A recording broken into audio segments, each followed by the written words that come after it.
Hey, Pastor, is there a deeper meaning to Song of Solomon? Let me start answering that question with a quote from someone we quote often, Dr. John MacArthur, and the late Dr. John MacArthur, which I hate to say that at Yeah. this point, but he said this, and I thought it was really good. Apparently, the shortest route to relevance in church ministry right now is for the pastor to talk about sex in garishly explicit terms during the Sunday morning service.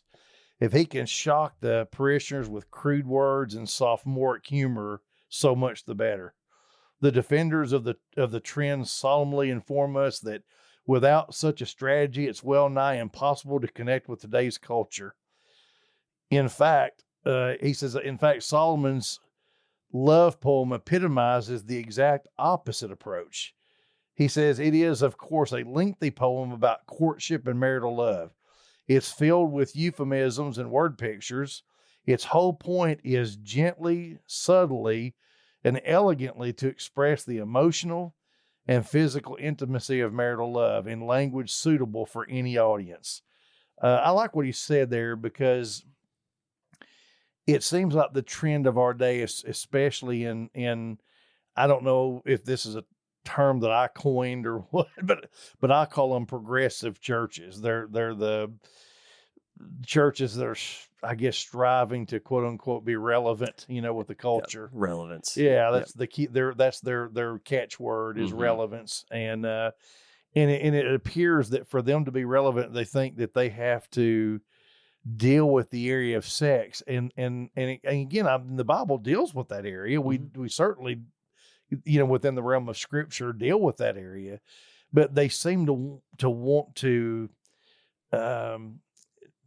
be crude with it. Yeah.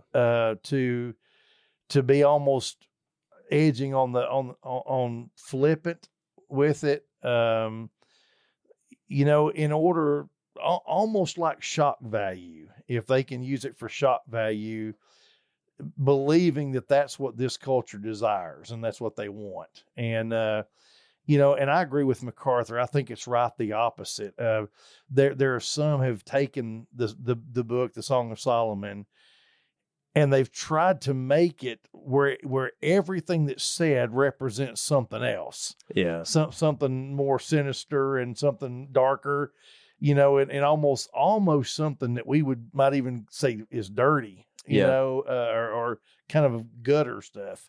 And, so a lot of pastors today, they try to take the careful wording that is actually used in this book. And I think the wording is very careful. And they try to sensationalize it in relationships. They try to over sexualize this couple, in this story. They try to over sexualize them almost to the extent that they would be comfortable in an R-rated movie today.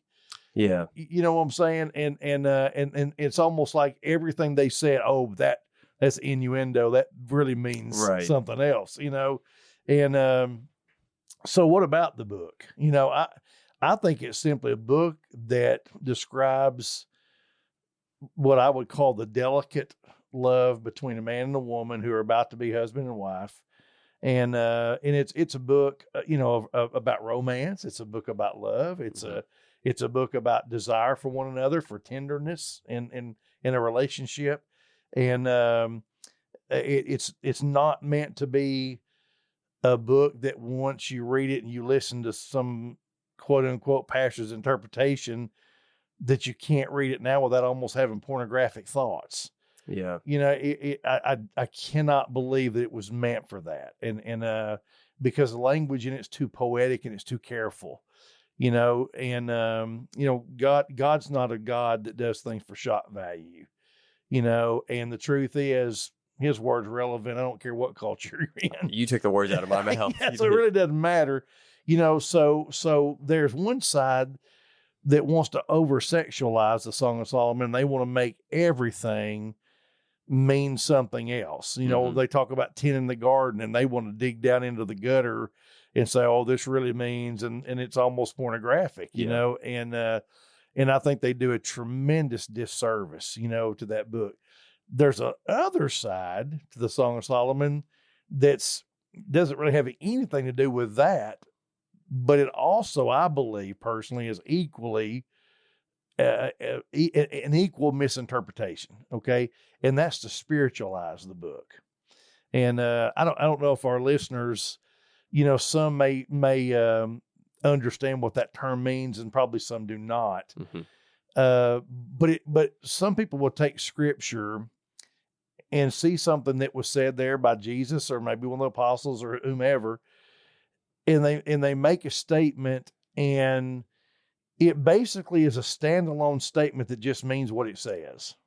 Yeah. But they want to take that and they want to spiritualize it, and they want to make some deeper spiritual meaning out of something that was pretty much meant to be sort of just a point blank statement. It wasn't meant to be another hidden spiritualized message behind it.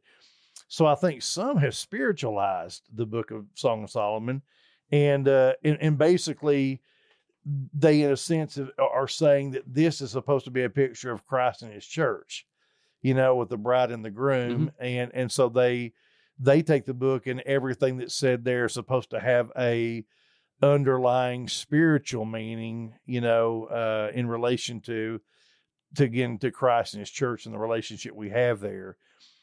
I read one commentator that says something that really caught my attention, because I've never done a deep dive study of the Song of Solomon. Obviously I read through it every year in my 1 year Bible reading, but I've never done like a super deep dive of study of it. And I didn't know this, where the Shulamite woman says that she talks about she's the lily of the valley. Yeah. Okay. She uses that term. She's the lily of the valley. Well, Thomas, we've got an old hymn that says he's the lily of the valley, the bright and morning star. But when you go back and you study what that meant and what the context was, it really, really turns that on its head. Okay. What she was saying is that she, in essence, was self-deprecating. She was saying, I am just one of many lilies that are in the valley. I'm just one of them. In other words, what she was saying, with all the other women in the world, why me? Who am I? Why would you choose me? That was her point. I'm just one of the lilies in the valley, so many that are in the valley. But if you spiritualize that and you say that Jesus is the lily of the valley, then what you're saying is you're just common. You're just one of a bunch. Yeah.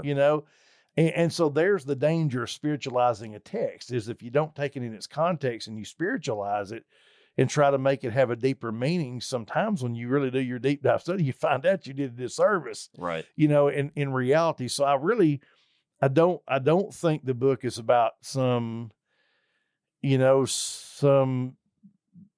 deep, dirty sexual relationship between this couple, that's just almost, would be on the level of a pornographic movie. I think that's a great disservice of pastors who've done that. I also don't think it's a book that's meant to be spiritualized, where you start looking for a spiritual meaning and everything. So then you'd ask the question, then what is it? It's a book about a couple. Yeah. That show the picture of godly, tender, elegant love for each other, as it should be between a husband and a wife. And I think that's the value of the book for us. It shows us what a great relationship as God would have it to be, what it ought to look like. Yeah. And I think that's pretty much it. Do you think, I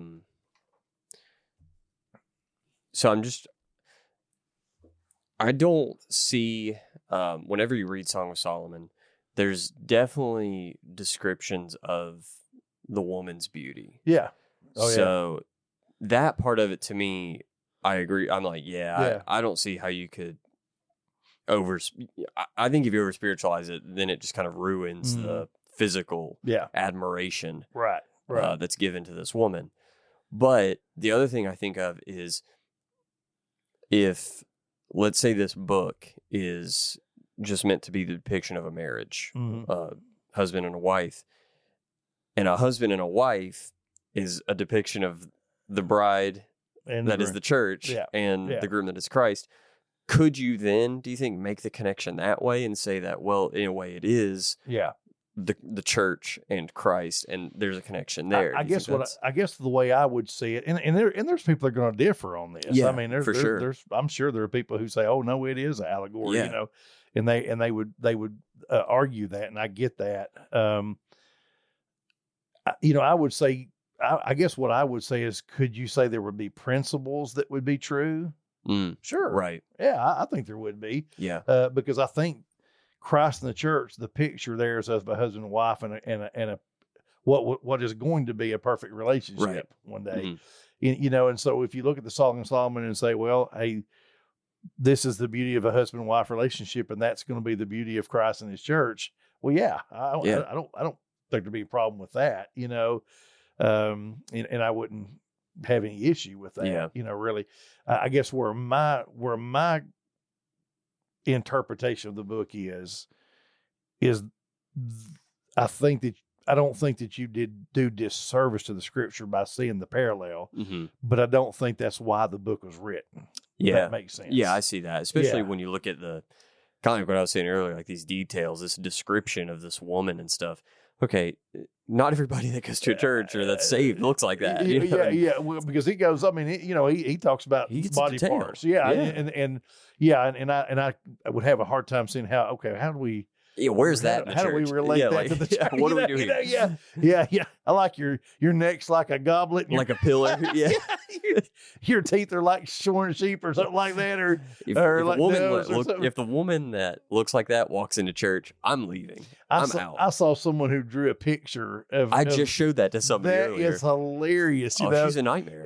And of course, again, there's all the cultural stuff there that's so different than our culture. So it don't compute to us. Probably she was a beautiful woman. I hope so. You know, she's a piece of work. I hope so for his sake. But but yeah, there's so many cultural things and time, you know, in their day and ours. So yeah, but anyways, it's you know, but like I said, I think it has value. Yeah, regardless, you know, for us to see that relationship there. So you know, but I really, you know.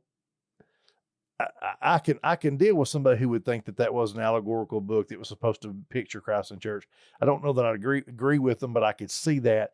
The other one to me is the one that's done the greater disservice. Is where you've tried to make it into almost like a porno sex book. You know that then when people read it now, they've got conjure up all these R-rated pictures in their head, you know, and that's where I think the great disservice has been done to that book. I think that if you know a pastor that does that, that just shows me that they're just following the principle that sex sells. Right. And that's all they care about. Well, they're sensationalizing it for themselves. Yeah. Draw a crowd. Yep, I agree. That's about it. Yep. So Song of Solomon, pretty much at face value, it is what it is. Yeah. It is just, you know, it is a book or a poem about a young couple in love and just showing the beauty of marriage. That's pretty much it. Yeah. Yeah. I think that's it. Short, sweet, and to the point. There you go. Hey, everyone. Thanks again for joining us for another episode of Hey Pastor. If you have a question about the Bible, theology, or even day-to-day Christianity, email it to us at podcast@fellowshipchapel.us. Again, that's podcast@fellowshipchapel.us. Your question may be on a future episode. Thanks again for joining us. We hope to see you again next week. And remember that Jesus Christ is the way, the truth, and the life.